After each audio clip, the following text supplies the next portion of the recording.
بہرحال معد کے بیٹے نزار سے کئی خاندان وجود میں آئے۔ دراصل نزار کے 4 بیٹے تھے اور ہر بیٹا ایک بڑے قبیلے کی بنیاد ثابت ہوا۔ چاروں کے نام یہ ہیں: ایاد، انمار، ربیہ اور مزر۔ ان میں سے آخری 2 قبیلوں کی شاخیں اور شاخوں کی شاخیں بہت زیادہ ہوئیں۔ چنانچہ ربیہ سے اسد بن ربیہ، انزا، عبد القیس، وائل، بکر، تغلب اور بنو حنیفہ وغیرہ وجود میں آئے۔ مزر کی اولاد 2 بڑے قبیلوں میں تقسیم ہوئی۔ نمبر 1 قیس اعلان بن مزر، نمبر 2 الیاس بن مزر۔ قیس اعلان سے بنو سلیم، بنو حوازن، بنو غطفان، غطفان سے ابس، زبیان، اشجار اور غنی بن عاصر کے قبائل وجود میں آئے۔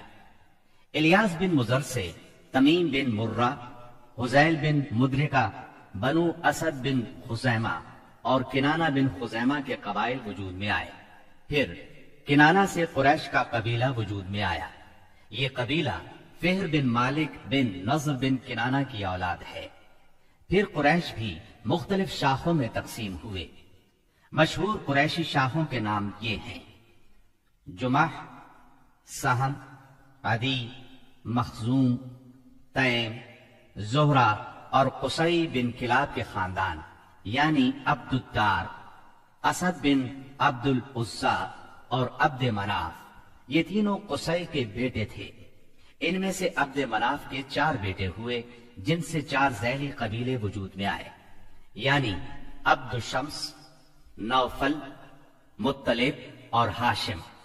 انہی ہاشم کی نسل سے اللہ نے ہمارے نبی کریم صلی اللہ علیہ وسلم کا انتخاب فرمایا۔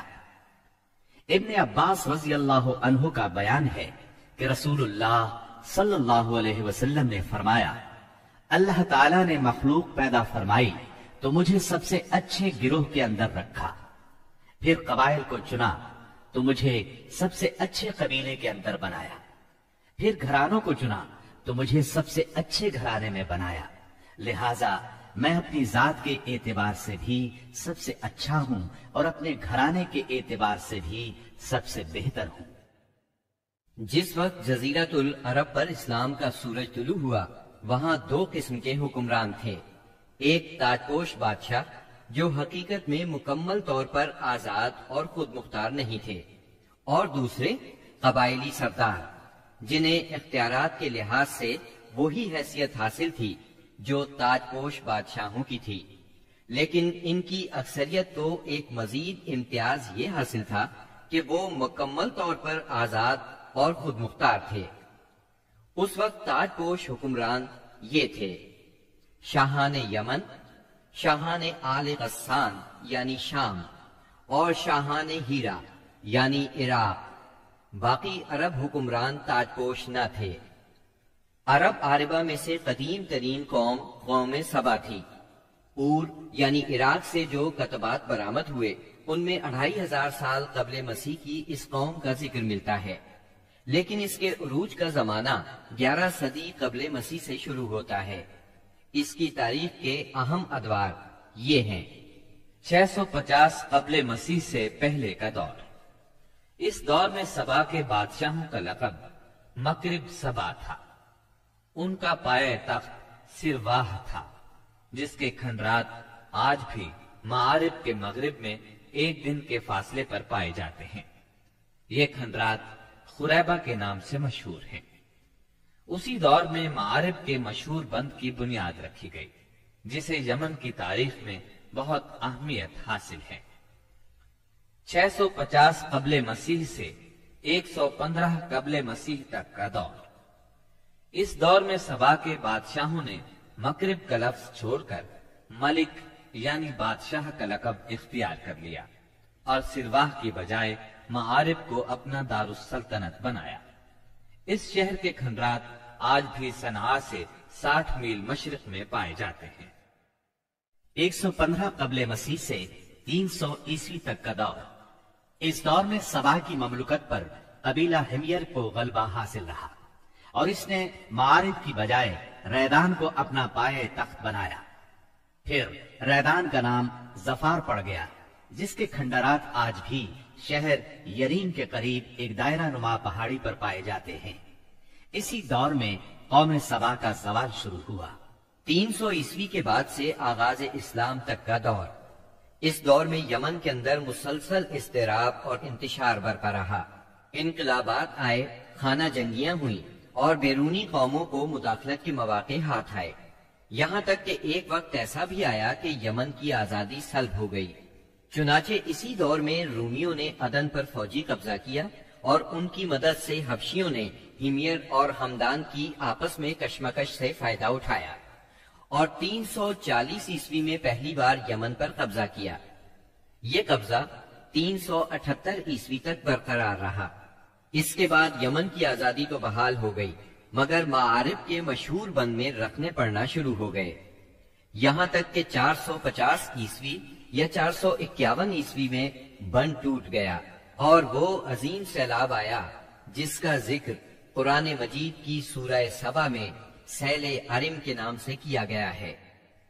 پھر 523 عیسوی میں ایک اور سنگین حادثہ پیش آیا، وہ یہ کہ یمن کے یہودی بادشاہ زونواس نے نجران کے عیسائیوں پر ایک ہیبت ناک حملہ کیا۔ انہیں عیسائی مذہب چھوڑنے پر مجبور کرنے کی کوشش کی۔ جب وہ اس پر آمادہ نہ ہوئے تو زونواس نے خندقیں کھدوا کر انہیں بھڑکتی ہوئی آگ میں جھونک دیا۔ قرآن مجید کی سورہ بروج میں اسی لرزہ خیز واقعے کی طرف اشارہ موجود ہے۔ اس واقعے کا نتیجہ یہ ہوا کہ عیسائیت انتقام لینے پر تل گئی۔ وہ پہلے ہی رومی بادشاہوں کی قیادت میں بلا وجہ عرب کی فتوحات کے لیے تیاری کر چکے تھے، اپنے علاقوں کو وسیع کرنا چاہتے تھے۔ انہوں نے حبشیوں کو یمن پر حملے کی ترغیب دی، انہیں باہری بیڑا مہیا کیا۔ حبشیوں نے رومیوں کی شہ پا کر 525 عیسوی میں اریاق کی قیادت میں 70,000 فوج سے یمن پر دوبارہ قبضہ کر لیا۔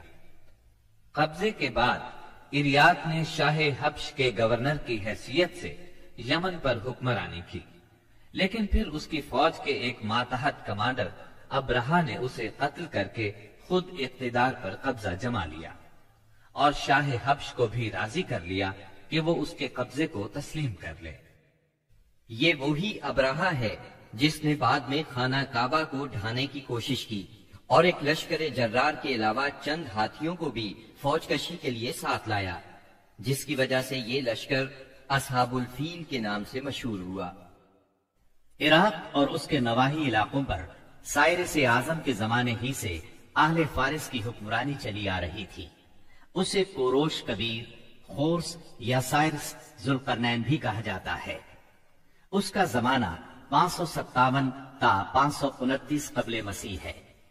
اس کے مقابلے میں کسی کو آنے کی جرت نہیں تھی، یہاں تک کہ 326 قبل مسیح میں سکندر مقدونی نے دارا اول کو شکست دے کر فارسیوں کی طاقت توڑ دی، جس کے نتیجے میں ان کا ملک ٹکڑے ٹکڑے ہو گیا اور طوائف الملوکی شروع ہو گئی۔ یہ انتشار 230 عیسوی تک جاری رہا۔ اسی دوران میں قحطانی قبائل نے اپنا وطن چھوڑ کر عراق کے ایک بہت بڑے اور شاداب سرحدی علاقے پر بود و باش اختیار کر لی۔ پھر عدنانی لوگ اپنا وطن چھوڑ کر اس طرف آئے۔ انہوں نے لڑ بھڑ کر جزیرہ فراتیہ کے ایک حصے پر اپنا قبضہ جما لیا۔ ادھر 226 عیسوی میں اردشیر نے جب ساسانی حکومت کی داغ بیل ڈالی تو رفتہ رفتہ فارسیوں کی طاقت ایک بار پھر پلٹ آئی۔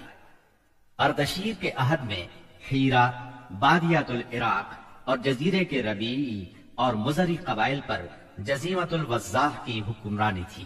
شاہان حیرہ کے پاس فارسی فوج کی ایک یونٹ ہمیشہ رہا کرتی تھی، جس سے بادیہ نشین عرب باغیوں کی سرکوبی کا کام لیا جاتا تھا۔ یہ بات تو مشہور ہے کہ مکے میں آبادی کا آغاز سیدنا اسماعیل علیہ السلام سے ہوا۔ آپ نے 137 سال کی عمر پائی اور تاحیات مکے کے سربراہ اور بیت اللہ کے متولی رہے۔ آپ کے بعد آپ کے دو صاحبزادگان نابت پھر قیدار یا قیدار پھر نابت یکے بعد دیگرے مکے کے والی ہوئے۔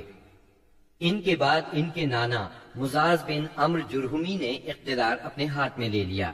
اس طرح مکے کی سربراہی بنو جرہم کی طرف منتقل ہو گئی اور ایک مدت تک انہی کے ہاتھ میں رہی۔